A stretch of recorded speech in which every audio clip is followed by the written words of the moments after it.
I want to bring you all into a new series. So just before we left for our family vacation a couple of weeks back, we concluded a study. We had been spending probably 3.5 or 4 months walking through the letter of 1 Corinthians and seeing a lot of different ways that our culture affects us.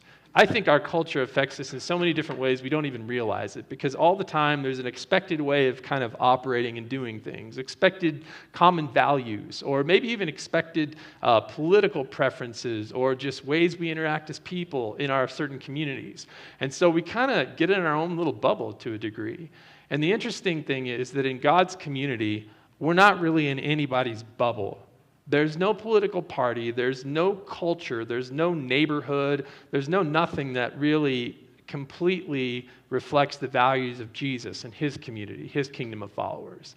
And so we have to kind of learn to distinguish the difference between what's just cultural expectations or values or preferences and what God's values actually are. It's tough to separate. And 1 Corinthians is a letter of Paul taking this church, this early church in ancient Greece, through navigating their culture and saying, what's just cultural and what's really Jesus-like? And so that's what we've been doing lately. If you want to check that out or you're interested, we have our services online from that, and you can go to our YouTube channel and find that. But we're embarking on something new today.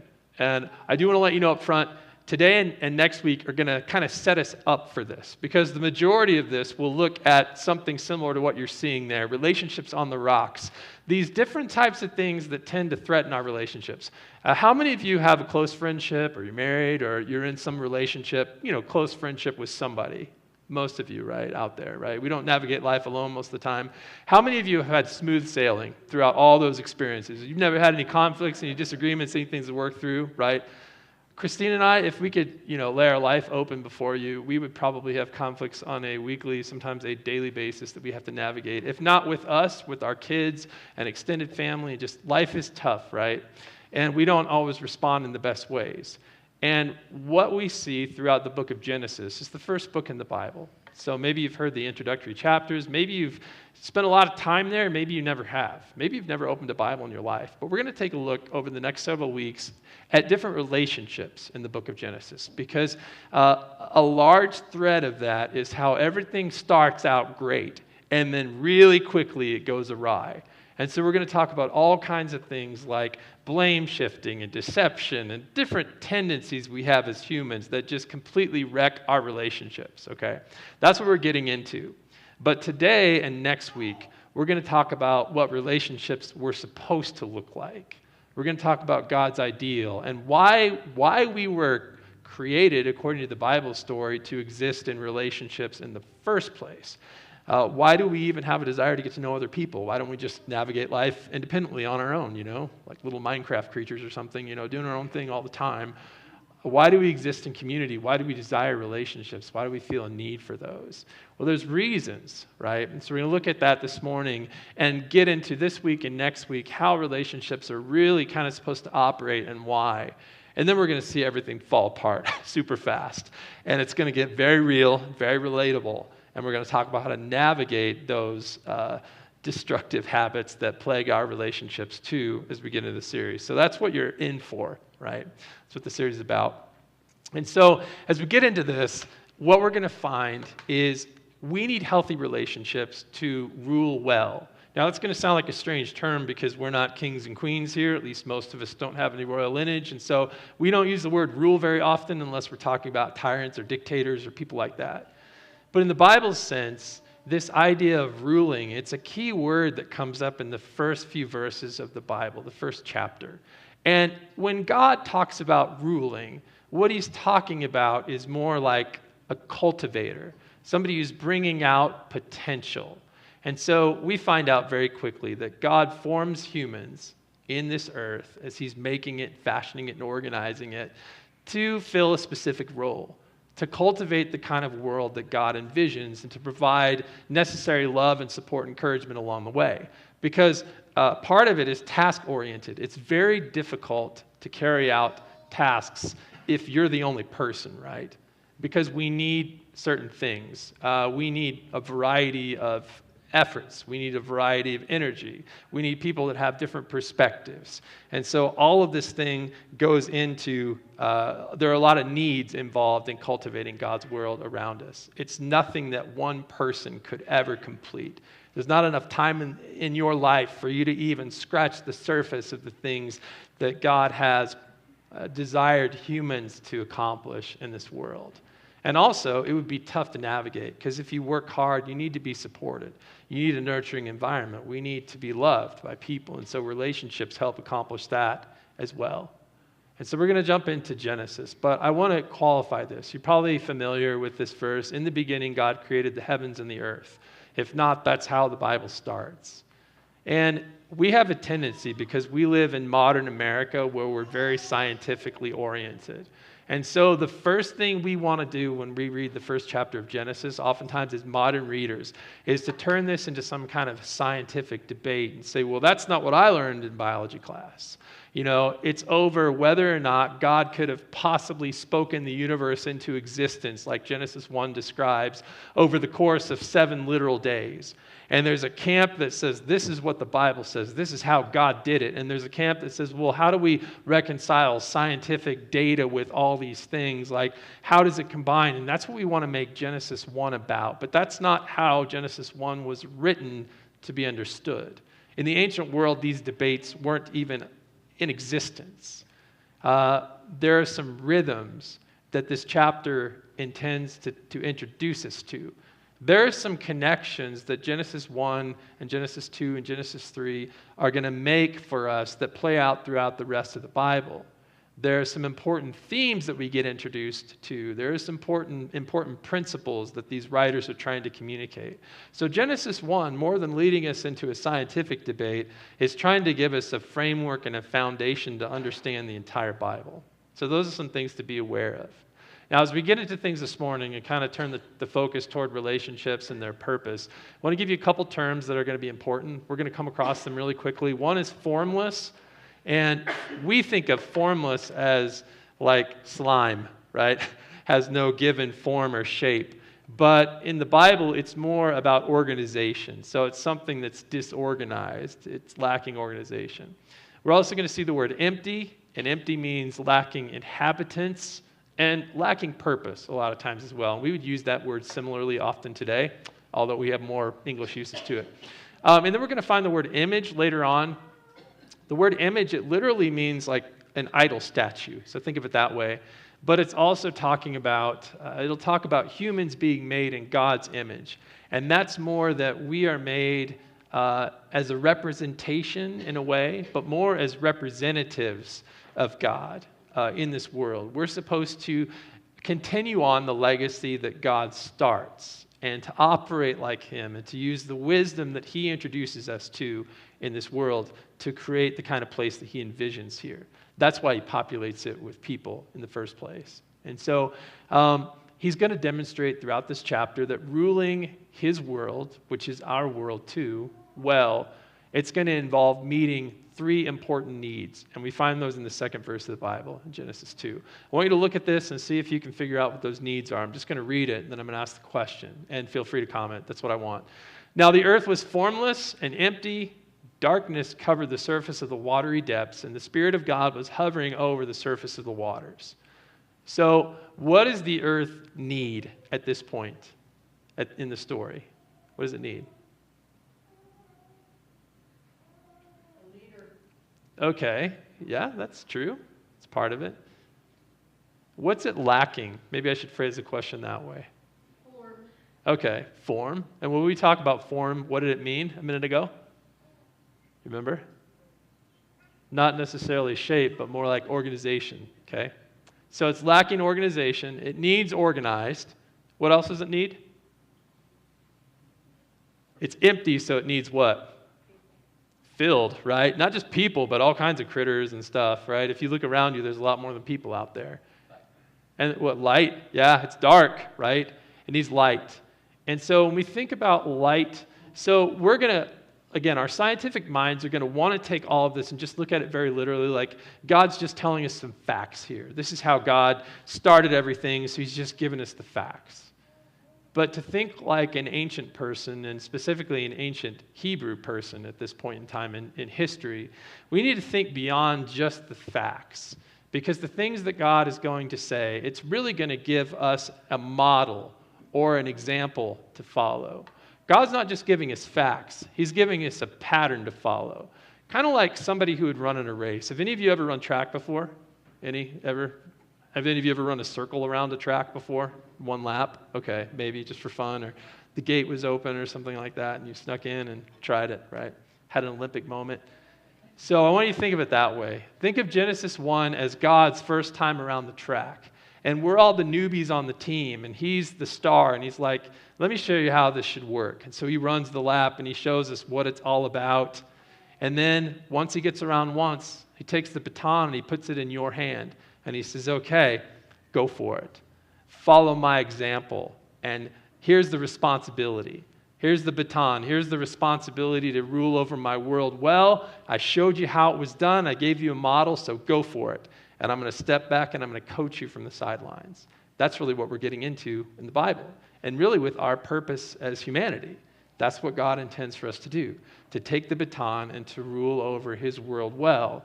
And again, he sets the example for us in Genesis 1. So it's more than just facts. It's God modeling how this ruling his world should be done, okay? And the reason why this is tied into our series is because that's the point, a large part of the point of relationships, because God wants his world ruled well, and he wants us to enjoy each other and himself in the process. So that's why we need good relationships, and why it's so important not to get our relationships wrecked, right? Which is what we're going to talk about through the rest of the series, is how that tends to happen. So let's work through the chapter, and we won't spend a lot of time on this, but it says, then God said, let there be light. So this is the beginning of that creation narrative. And there was light. God saw that the light was good, and God separated the light from the darkness. God called the light day, and the darkness he called night. There was an evening, and there was a morning one day. And so again, our minds want to say, well, those are great facts. I'll remember that. Thanks, God. First day you made light. Got it. But what's he modeling for us here? What he's doing is he's saying there's a difference between light and darkness. And there's a thing called a day and a thing called a night, and I'm going to distinguish between them. And so really, God's example is coaching us. And he's saying, I structured the days and the nights. And so as you take on this task of ruling over my world that I've made you a part of, you need to implement some structure to your days and your nights. We need some organization. And we have a lot of freedom in that, right? You organize your day and your nights differently than I do, right? But God's going to give us wisdom as we go along throughout the Bible of how to do that better and better. And so it's a process of learning always. And he's also talking about the difference between light and darkness. And again, we should be thinking about themes that are going to show up in the Bible. Light and darkness is about more than just the physical reality of photons or absence of photons, okay? In the Bible, light is equated with good often. Darkness is equated with bad or with unwise choices often. And so we should be, again, thinking in terms of not just physical elements of what's happening, but thinking metaphorically throughout this as well. And so when we're going to take this baton and run with it, we're also going to have to learn to separate light from darkness like God did. But for us, that means separating good choices from unwise ones. It's not physically dividing light and darkness, but it's maybe morally separating what's good, what's beneficial for other people from what's really unwise. And so we really have to do that as well.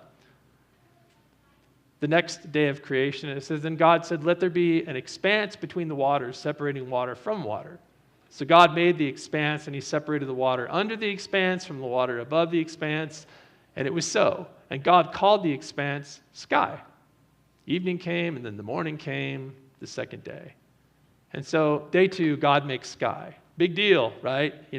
Again, on one level, he's just organizing chaos because there's this earth and there's no light. So on the first day, he's bringing organization and order by giving his light. And then on the second day, he's creating this atmosphere because if you study any other planets in our solar system or anywhere else that we found in our universe, one of the big issues with us going there is the fact that their atmospheres are horribly uninhabitable, right? So we needed this pocket, this place, this atmosphere.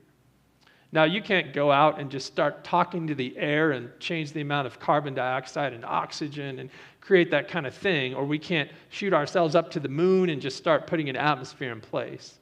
But we can create atmosphere, social atmospheres, physical atmospheres, spiritual atmospheres, emotional atmospheres, and environments that are going to enable people to thrive. And in that way, God's coaching us through day 2 to create these kinds of environments. And again, we have to look to Him to know what is a good environment and what's a bad environment. So this is just, again, introducing us to some things that are going to flesh out over the coming weeks and maybe over a lifetime for us. Next, then God said, "Let the water under the sky be gathered into one place, and let the dry land appear," and it was so. God called the dry land earth, and the gathering of the waters He called seas. And God saw that it was good. And then God said, "Let the earth produce vegetation and seed-bearing plants and fruit trees on the earth bearing fruit with seed in it according to their kinds." And it was so. Again, I know I'm working through these quickly, but I'm trying to hit maybe the application for us that we get through modeling God's example. If you read Scripture, it doesn't take too long. In fact, we'll get to that in the book of Genesis coming up, where you start to see examples of dry land appearing out of the waters. You read a narrative about Noah and a boat and a large flood that happens starting in Genesis chapter 6, just 5 chapters away from where we are. And at the end of that story, and the end of the rain and the end of the flood, you start to see the dry land appear again. And then you read a story at the beginning of Exodus about a people, God's people, the Israelites, who are enslaved in Egypt. And then God brings them out, and there's a large sea in the way, and God parts the waters, and the dry land starts to appear. And so when we think about dry land appearing in Scripture, we're thinking about a restoration like Noah experienced after the flood. We're thinking about a rescue like Israel experienced when they were up against the waters and God caused dry land, a pathway to appear through what seemed impossible for them. And so we're thinking about redemption and rescue and renewal when we think about dry land appearing. And then when we see about the earth producing vegetation, we're thinking about productivity, right? So all these are elements that God is modeling for us. So God's example, again, it's not just telling us facts. It may be, but it's also coaching us. Because a part of us ruling His world well and organizing chaos that still happens all the time is rescuing, restoring, reproducing. And sometimes it's physically. We cultivate plants. We wouldn't survive without them, right? So we garden, or we farm maybe with our livelihood, or we make God's world inhabitable and sustainable, literally. But then also times we're cultivating people. And so we're figuring out, how can we help rescue people who have been pulled away or who are shackled by something, who are limited by things? How can we bring restoration and help that dry land, that pathway forward to appear for people? How can we produce, whether it's in terms of our faith, in terms of our families, in terms of our productivity? And so we're also cultivators. And then we think strategically. God didn't just make a plant and say, "That's great." He made plants with seeds, not an eternal plant, but many plants that could generate many, many more plants. And so God's thinking in terms of productivity. But at the end of each of these days, he's stepping back and he's saying, "Oh, that wasn't just productive, it was good." I've worked in other places besides churches. And out in the business world, out in the commercial world, productivity is highly prized. But it's not necessarily accomplished in a good way. It's not necessarily thinking about what is the most restorative for the people that's involved. A lot of times it's thinking about profits, right? What's best for the company. And so we'll put people through a lot in order to increase productivity, get more customers, sell more products, produce more products. That's not God's kind of goodness. In terms of productivity, He's thinking about what's going to be best for everyone involved. But that is an element of cultivating our world around us. And it's one of the reasons why we need relationships, because we can't possibly do this alone. And then there's filling the emptiness, right? That's the second thing that creation is about, and the second really responsibility for us if we are to rule God's world well. It says, "Then God said, 'Let there be light in the expanse of the sky to separate the day from the night.'" So nothing's out there yet, They will serve as signs for seasons and for days and for years. They'll be lights in the expanse of the sky to provide light on the earth. And it was so. God made the two great lights. We know what those are, sun and moon, right? Those are still, in our perspective today, the greatest lights out there that we see. And the lesser lights to rule the night, as well as the stars. And so again, a lot of things are happening fast. And God is doing this to populate, to fill the universe. But in a sense, he's also doing it to model things for us. And the result is that more light is brought physically into his universe and into his world. But again, he's coaching us because a part of our responsibility is to fill emptiness around us as well. And so maybe we need to populate things also.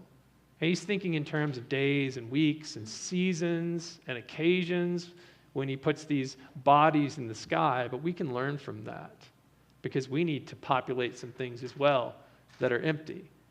We need to populate our days with friendships and work and activities, populate our days with gratitude, and then we think in the longer term, in terms of hopes and plans and goals. Those are things that we can fill our lives and experiences with. And then we think seasonally, these cycles, different gatherings we have, different religious holidays, different celebrations. And all of these things, they don't just fill the emptiness, but they bring purpose, right, into our existence. And they're also things that can bring light, just like these heavenly bodies that God populated the sky with in the story. These things that we populate our lives with can also be avenues of revealing God's light to other people, right? Because it takes relationships to do all of these kinds of things. On the fifth day, God said, "Let the waters swarm with living creatures and let the birds fly above the earth across the expanse of the sky." So God created the large sea creatures and every living creature that moves and swarms in the water according to its kind. He also created the winged creatures, birds, right, according to their kind. And God saw that it was good. God blessed them. Be fruitful, multiply, fill the waters of the seas, and let the birds multiply on the earth. It says evening and morning came, and it was the fifth day. And then God said, "Let the earth produce living creatures according to their kind." And he names a whole host of different kinds of living creatures that we can go out and find and explore and learn about and handle and create environments for today as well. And it was so. God made the wildlife of the earth according to their kinds. And God saw that it was good. And so, day 5, that's great. There's other things in our world, right? Fish and birds and living creatures, and that makes our world a wonderful, variety-filled place. We're still discovering new creatures that exist all the time, which is absolutely phenomenal. And so, yes, we're being introduced to God's creativity. Yes, there's balance that's pre-baked into our world and our environment. There's so much variety. So much genetic and DNA variety in all the creatures that are out there, and that tells us things about God. But it's also coaching us, because just like wildlife and these habitats, it balanced God's creation then, it's really teaching us something. Sometimes we're not the best at giving attention to habitats and the natural resources that are around us, right? As humans, we're great at consuming them, and we're great at thinking how they can benefit us. But if we displace some populations of creatures, or if we take over vast swaths of habitat, or cut down vast portions of rainforests, I mean, it's progress, right? It's progress for us. But one of the things that we as Christians, especially modern Christians in America, often lose sight of is that a part of our responsibility of ruling God's world well is actually managing the environments and the creatures around us, right? That's actually, it's not just environmental, it's actually a spiritual task for us. Doesn't necessarily bring us into a relationship with God, doesn't necessarily bring people into a relationship with God, but it's something that's an important priority as followers of God, right? It's not a political thing, it's not a passion, it's really attached to who we were created to be. And so God's example is saying, hey, respect wildlife habitats. Manage natural resources so that all these living creatures, they've got room to roam and they have an opportunity to multiply and experience blessing, because that's why I designed them to be able to do those things. And a part of our responsibility is managing that as well. Now we're going to step into a different aspect, kind of away from bringing organization and filling the world to this third thing that's really, really important. And that's kind of bringing light into the world, not physical light, but more of a spiritual light. And this is why God really places people in his creation. It says, then God said, let us make humanity in our image, according to our likeness. They will rule the fish of the sea and the birds of the sky and the livestock and the whole earth and the creatures that crawl on the earth. And so I'm not just going to sustain this world that I've made. I'm going to create something, someone, some people, because I want to hand the baton off. And I want to coach them to take care of this place. And I want them to rely on each other and to use the resources that they have and the diversity of people that are out there to come together to make my world what I envision it to be. That's what I'm looking for. And so I'm going to make people in my image. And so he makes humanity in his image as representatives. And so we're intended to represent God's good way of caring for and cultivating the earth and also caring for each other, right? That's what he wants to do, and that's why he's making images, is to rule, to caretake, not to dictate, but to caretake and cultivate his good world around us. And so it says in this poem, one of the first poems in the Bible, God created humanity in his own image. He created humanity in the image of God. And this is Hebrew poetry. It's repetitious, right? But that's poetry in English too, right? He created them male and female. And so there's a couple important things here. One, he created people, men and women, boys and girls, males and females, in his image. But he also created male and female to rule over his creation. That was the intention. And so this is going to tell us males and females possess equal identity as God's image bearers. And so we're different, right? You and I are very different, whether you're male or female, right? We're different people. We have different personalities, and maybe even genders have differences, right? But all of that, regardless of that, each individual person is made in God's image, right? And each individual person has equal authority to rule over God's creation, okay? God didn't make a hierarchy. He made humanity on the same plane, right? With the same authority, with just as important of an identity, regardless of who we are. We don't have to be married. We don't have to be single, because each and every human is made as a full image bearer of God and has full authority over God's creation. However, God didn't say a certain thing. He didn't assign authority to males or females or any human to rule over other humans. He talks about how you can rule over the fish of the sea and the birds of the air and the animals and the creatures and everything that God's made, but then he stops. He doesn't say, and over each other. And so this is God's ideal world. And we have hijacked a lot of things as humans, independent humans, independent of God. And a part of what we have done is we've really enjoyed over history to take up authority over other people, right? And to cause other people to be subservient to us as humans. And that's not a part, I don't believe personally, of God's intention. Who does have authority over other humans in God's ideal world? God does. God does. And if you read through Scripture, you kind of come to that conclusion as well. And so if nobody's meant to have authority over other people, well, that's so impractical, right? How do you ever get anything done? How do you lead? How do you make decisions? This is Jason's thought here, so feel free to take it or leave it. I just want to qualify that. I'll give you my ideas, but this is my perspective, but again, I can't prove it to you. Here's my thought.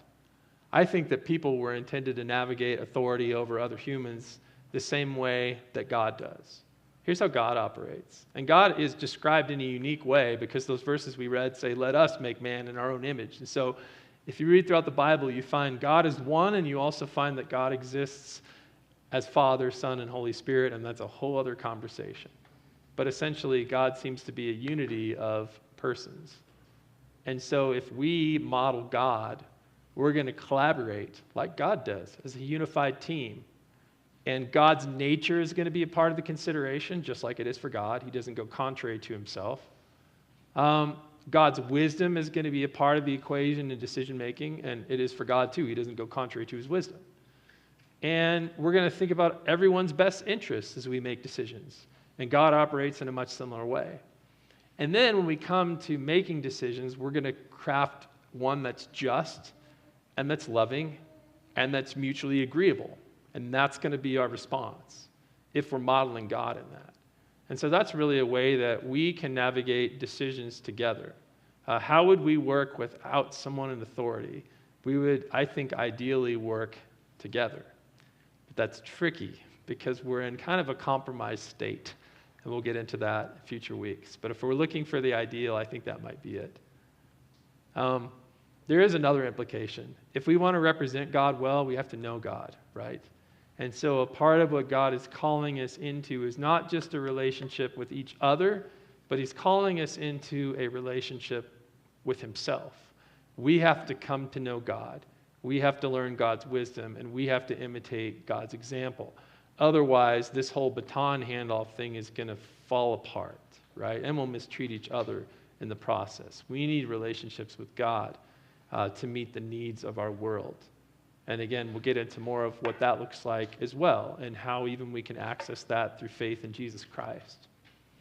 The final thing that we're going to talk about today is not doing something. It's rest. And I don't know about you, but I'm notoriously terrible about incorporating this practice into my life. It says, the heavens and the earth and everything in them were completed. On the seventh day, God had completed his work that he had done, and he rested on the seventh day from all his work that he had done. God blessed the seventh day and declared it holy, for he had rested from all of his work of creation. So there's always, this question always gets tossed around. Why did God rest if God doesn't need to sleep, right? Have you ever heard people say things like that? Again, I want to suggest that this is not just fact, and it's not just for God's benefit that he's telling us this.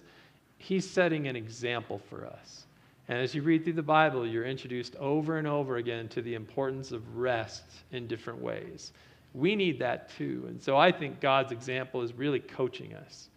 He wants us to make the most of our 7-day rhythms. And I think it's interesting that we still, today our culture follows a 7-day week. And ancient Israel followed that as well. All cultures haven't done that throughout history. But that's kind of the rhythm that we are placed into culturally as well. That's one of the ways that our culture kind of dovetails really nicely with how God's describing things. And so we're going to make the most of our rhythms by letting ourselves and our families and other people who are working around us, right, our animals, our land, all of that, to rest. Not just to rest, but to reset, to receive from our abundance or our extra as well. That's a part of resting throughout the Old Testament, the Bible. All those things are involved. But it's important, if we're going to pursue good relationships, to give everyone a chance to rest. How that looks, we have to figure out, right? These are my final thoughts. So we're done with our teaching portion. This is just the wrap up. Here's a few things to take away from this morning, because this is just an introduction. It's talking about the purpose of relationships, okay? And then we'll talk about how they, go off in every which way but right in the future, and how to get some of those tendencies, to how to change our tendencies and get them back on track perhaps. But here's a few overall big picture things. One, it's impossible to accomplish what God desires apart from relationships, because you would never have enough time or energy or creativity or resources to even scratch the surface, right?